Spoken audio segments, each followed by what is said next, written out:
Have you ever felt like you're standing on the edge of history, watching the world change right before your eyes? That's exactly what's happening in Europe right now. For decades, the continent has been defined by a certain order, a certain way of doing things. But lately, the ground has started to shift. We are not just talking about small adjustments, we are talking about a fundamental reshaping of Europe's future. It feels like we are closing a major chapter and tentatively starting a new one. And honestly, no one knows exactly how this story will end. Let's rewind a bit. For a long time, the story of Europe was one of increasing integration. Think about the European Union, the Euro, the Schengen area. The whole idea was to bring countries closer together, to create a single, powerful bloc built on shared values and economic cooperation. This model brought unprecedented peace and prosperity to a continent once torn apart by conflict. It was a bold, ambitious project, and for a while, it seemed like the only way forward. This era was built on the belief that cooperation was always the answer and that national borders were becoming less and less important. But then, things started to get complicated. The 2008 financial crisis put a huge strain on the Eurozone, revealing deep economic divides between North and South. Then came the refugee crisis, testing the continent's solidarity and the very idea of open borders. And of course, there was Brexit, a political earthquake that showed that the path of ever closer union wasn't a one-way street.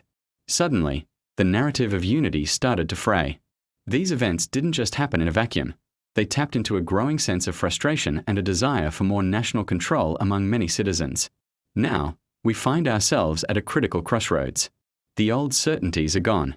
On one hand, you have powerful voices calling for even deeper integration, arguing that global challenges like climate change, pandemics, and geopolitical rivalries can only be tackled by a united Europe.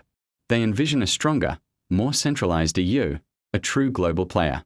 On the other hand, there's a powerful counter-movement. Populist and nationalist parties across the continent are gaining ground, advocating for a return of power to national capitals. They argue that the EU has become too bureaucratic, too distant, and has undermined national identity. So what does this new path for Europe look like? It's messy, and it's full of contradictions. We are seeing a push for strategic autonomy, where Europe wants to become more self-reliant in key areas like defense, energy, and technology.